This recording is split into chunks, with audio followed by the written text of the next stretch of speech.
Hey guys, welcome back to the channel. In today's video, we're checking out Sword of Convallaria. Now, this game is launching globally on the 31st, which is about a week away. This is the Taiwanese version that I'm going to be showing you. I'm going to do a few guides before release, but the rest of the guides I will save for post-release for this game. So if you're interested, I will have some content on this game coming up very, very soon. Now, with this game, what is it? You can see on the screen, it's very pixel art. Now, I do love the nostalgia of the pixel art in this game. I think it's quite fantastic. I much prefer pixel art games over chibi model games every day of the week. Also, the actual art aesthetic of it, of the actual character models, I really do like. I like, one, the character designs, and two, I like the actual art style of the characters. So you guys can get a gist by looking at a few of these characters. Keep in mind, these are some of the base art designs. If we go into summons here, you can see some of the advanced art models that you unlock as well. And you can get a feel for the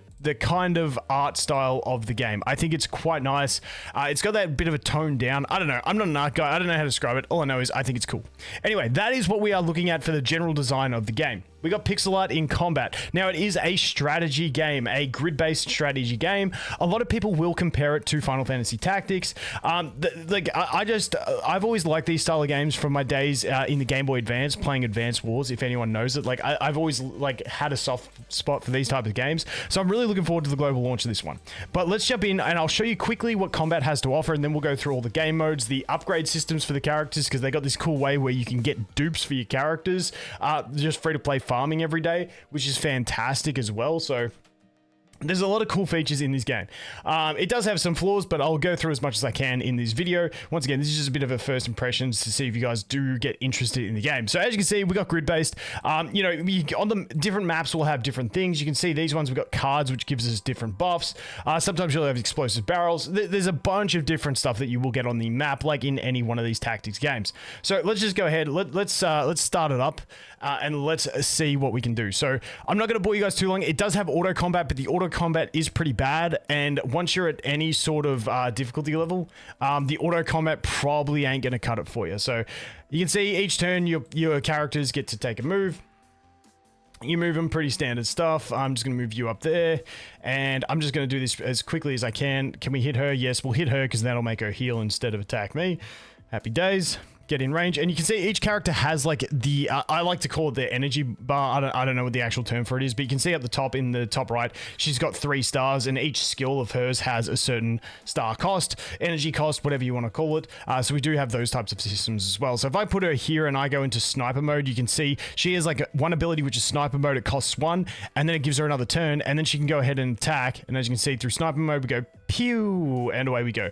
And that's basically the general resource system for characters. Now, on top of that, your main character, who, like the character you are, which is this guy up here, he's got abilities that you can use. You generate the resource over time, and you can see here you can use these abilities as well. Now, I'm not going to use one yet. I'm going to wait till I get this one, and then we'll pop that, but you do have those that you can use as well.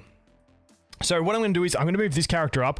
I'm going to pick up this one, and what it's going to do is increase the range of all my heroes, and then also give me a movement, an extra turn. So now I'm going to go over here, and some abilities will have knockback. So this ability here has a knockback. You can knock the enemy back and just punt them straight off the map, and easy kills like that. So you do have those types of effects as well. Now we've got this character coming forward. She does have a knockback as well. What I'm going to do is I'm just going to plonk her here, and I'm just going to do a basic attack into this one. Now she also has a passive where she her bird's going to heal everyone within 2 tiles at the end of her turn, which is a really nice effect. She's pretty OP, but I don't think she's in the base launch of the game. Next up, what do we want to do? So what I'm going to do is I'm just going to go ahead and finish this chick off. I think that's pretty safe to do. We probably have to use this skill and use a bit of energy, but that's all right. Boom. Tap, she's dead. Now this arrow, where those arrows are, the red arrows, that is where enemies will spawn from. Now I've never actually tried this. Can I block them spawning? That is a very interesting question that I don't have the answer to. I'm just going to leave her there because I think enemies will move into her sniper range, which is going to be fine. Boom, that enemy attacks, that's okay. Okay, yeah, he just spawns one ahead. Yeah, rip. I figured that was going to be the case. All right, so now I'm going to, with this character, I'm going to go ahead and grab this buff as well. I can't remember exactly what this one does. Oh, there you go. Get some punting damage. All right, that's all right. We get the extra turn, and what do I want to do here? I kind of want to let's just tap you a little bit. Yeah, that'll do. Easy. Okay, and now with her, what I can do is I can just knock this assassin. I can just go ahead and do this. I've got a ranged knockback, so boom, tap, they get off the field. And you get the gist. Like that is what it is. Every character has a different kit, different, you know, synergies, different effects that they're going to work with and all that sort of stuff. And you basically just work your way through, kill enemies, defeat stages. Some stages will have different objectives and stuff like that, but in general, you guys get the feel of combat from this. I quite enjoy this combat. I think it's quite nice. Like I said, there's a lot that you've got a manual in the game, which feels rewarding to manual, but then they do have a good sweeping system for your daily grind, which is fantastic. So let's bounce out and let's go take a look at that. Hopefully that gives you guys a good idea of what combat is, and so you guys can get the gist. So we're going to back out here and we're going to take a look at the core game modes of the game. Actually, yeah, we'll look at the game modes, and then I want to look at the character progression because they do have some nice progression systems. So this thing, I mean, is like your main campaign mode. You really want to push this. This is what's going to give you, you know, your unlocking of extra features by your progression in this. So this is the first thing you go ahead and push. They do have like a side story thing where like, I guess with events and stuff, they will unlock new stories, and you can repeat stories in the game by using these keys and get rewards along the way. Now, with these, it's like decisions you make impact the result of the story and stuff like that. And there is some stages in this stuff where it's like you need to understand what's going on, and because it's all in a different language, I sort of just gave up on it because I couldn't be bothered. Like, it's like I've got to talk to this character, tell this character what they said with this, and then tell this one, and then.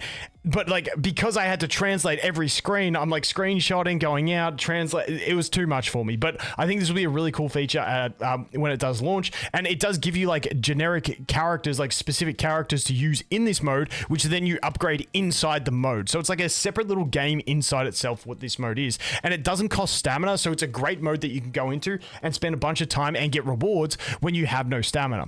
Now, over here on the left, this is where we have our resource grind section. So this is like every one of these is resource grind. This is like your end game tower, but this is like the easy mode of the tower. And basically these rewards, which my head's blocking, but you've got a few premium currency down here. These reset weekly, whereas these rewards are one time, I believe is the way it works. So, you know, it's that easy tower that you progress through. But once I clear the stage I'm currently on, I will unlock this one, which is your hard mode tower, which has your bi-weekly reset, which does give you some decent rewards, but it is also based on your ranking, so meta is definitely going to be a thing in this game. And then we have, I believe these are like event type stories as well, story modes that we can go through and complete. So it does have a fair, decent, broad range of game modes. So basically stamina, you're going to use this first, then you're going to dump your stamina in any one of these resources. I'm not going to go through what the resources are. The one I will touch on is this one, which is really nice. So this one here, once per day you can run these, and as you can see, we can get 6, and I'm just going to jump into the game to show you. Now it does go up. It goes up to 9, I believe it is, at the max difficulty. So once this loads, I'll be able to show you. And also, loading screens are dog shit on BlueStacks, but they're pretty good on my phone. So as you can see, the reward I get in the top left is 2 shards of each character. So this is how you farm dupes for a character. Now, the general number I've seen from people floating around in Discord is about 3 months to get a character duped up, which is pretty decent in my opinion, because you're doing 3 at a time doing it this way, which is not too bad at all. So that's what you're looking at. Like I said, it's just a little resource grind that you can do, and you get that. Now, you get that once per day. Everything else, if you want to go ahead and farm it, like if we just jump into, no, I don't even want to farm that. Wait, let me go to something I actually want to farm. Yoink. Okay, so like if we want to farm this stuff, we can go here. There's a currency you get that can use for sweeps. I've used a ton of these and I haven't run out yet. Otherwise, you can use characters. They have to be of the specific level requirement to go in there. So I've already done all those sweeps with mine, so I can just use one of the guaranteed sweeps, and that's how you're going to sweep and get your rewards. I think it's quite decent. It's got the standard energy system where, you know, you generate energy throughout the day. You get some from daily logins and stuff like that. And so energy is going to be your main thing, and that's pretty much where you're going to dump your energy, stamina, whatever you want to call it. So that is that. Now, we do have PvP as well. The PvP is not the most important thing to do. Now, you're going to be able to fight enemies that are really low level. As you can see, this guy's level 15, I'm level 32. That is just an easy win. I click battle, I put it on auto, and I go ahead and I get my rewards. Now, you will get these rewards, which you will be able to just get through just doing what I said there. We also have these ranking rewards for what league you get into, but as you can see, it's only 200 to like 100 to 150 to 200 200 to 250 to 300. So they've made PvP rewards, from what I can see, not overly impactful that you have to compete, which I think is good. They also had a real-time arena event, which isn't ongoing at the moment, but I do like the real-time arena concept, so I'm definitely looking forward to jumping into that at Global. So that is it for arena. Once again, it's just one of those things you can just do as like a daily activity, almost like a PvE activity, where you click once, where you click 3 times, you put it on auto, and job is done. They do have guilds, but the guilds don't really have a ton in them. It's just sort of like general pick up, collect your shit. Oh, dude, I got booted from my guild. Rip. Rip. I just auto join guilds and get booted. That's my application. Can I? Is there any auto join guilds? Yay! Got an auto join. There we go.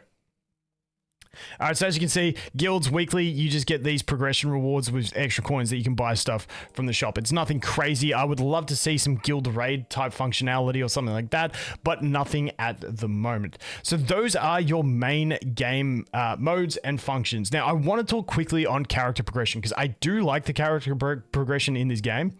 So if we go over here to a character, and we take a look at it. So first of all, we have our duping up progression. And as you can see, because I've been farming her from that stage, I'm up to 9 of 20 to getting into that next dupe. So once again, you don't have to summon multiple copies of characters on this game if you're free to play. You get one, and then you just plug away and farm them over time. I think it's a pretty good system. I do like it. So that is the duping system. Now, next up, we have standard levels. Your levels of your characters are bound to your account level. So that's why burning stamina, raising your account level is going to be an important thing in this game. But then we have the talent trees. And I really, really like this. The one thing is, dude, you've got to be very careful when you're selecting a talent. Now, I know some people will hate this, but I like the definitivity of it. It's just when you're new to a game and you don't know, and you get a character and you're building talents and you go, oh, I picked the wrong one, I want to swap. Like, that's annoying, but I kind of also like the permanency of it. Now, you do get this item in the top right. I've only gotten 2 in about 10 days of play. And that's how you unlock the other talent. But otherwise, once you unlock the talent, as far as I've seen, you can't choose another talent. So you got to be careful with these. But I do like it because it gives you customization in your character and the playstyle you want. So as you level your character up, you will gradually unlock new abilities that have different effects. So like for her, I got this ability which puts and it shows you the attack range. So I can attack anywhere along here, and then it'll do a horizontal line out from that point, putting burning flames up. Then I have this ability which heals me when I'm in burning flames and stuff like that. So you get different synergies. I really do like this talent system. Once again, the finality of your decisions does hurt a little bit. So you really want to research your characters before you go ahead and make some decisions. But in general, I think it's a pretty cool system. Now, we also have the gearing system as well over here, which, you know, you've got your weapons and your armor, which the level you can ascend them to and level them to is dependent on your account level once again. And then we have the trinkets over here, what I call them. I don't know the official names because I've just been giving them everything my own name, which give you extra stats. You can level these basically up to 40 from the start, and that is pretty much what they are. So those are your main upgrading systems for your characters. It's pretty simple, pretty straightforward, but like I said, I do really like the talent tree system. It just feels cool being able to have your character different to someone else's character. And if you find a cool use for it, you're like, hey guys, you built yours wrong because I've got this. I don't know. I just find it pretty cool. Now, the other power up system we do have over here is going to be a system it's like a core system that you're going to upgrade for each class essentially, which as you upgrade it, it's going to give you more stat bonuses, unlock different like passive type effects and stuff like that. And this is going to be like a gradual talent tree that you will continually unlock over time. And it's going to cost some resources. This is where I've been doing the bulk of my grinding with my stamina to go ahead and keep upgrading these. And those are the main systems. Now, what are we talking about if we don't go ahead and talk about summons to finish it off? I don't have any saved. I've been burning them as I go on this account, trying to get as many characters as I can to test it out. Now, the summons, when we look at the rates, they've got rate up banners and they got standard banners. Don't quote me on everything here. I haven't, like, I'm not the person that stresses overly about banners and rates and stuff. I just reroll, try and get the best I can, and then take what I get past there. But as you can see, the SSR rate is 2%, which is quite decent for one of these games. And then your pities are, I don't think they actually tell us. So this is like a counting down pity, but there's like a standard banner pity, a rate up pity. But I think the pity is super high, like around like 160, 180, something like that. I'll have to jump on the there is a whatchamacallit, a test build of the game on Steam, but it gives you like about half an hour's worth of gameplay. I can probably do a video going through the summon system, but it is basically TLDR, summon the pity, and you can see we've got a 50% chance of getting the rate up character. So the pity is very high, but the rates compared to some of the games are quite decent, considering you only need one copy of a character. And I think this game is going to have a love-hate relationship with the summons for some people, depending on who you are and how you go. Because 2% is decent, so you can get pretty lucky. Myself, on this account, I've gotten really lucky.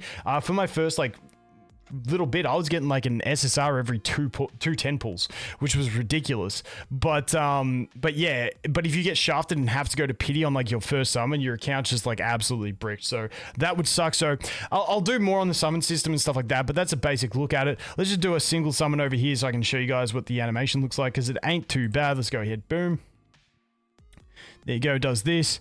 Gives us a little tarot card. You can choose which one you want to pull down. You go down, and then it does this. Okay, so SR?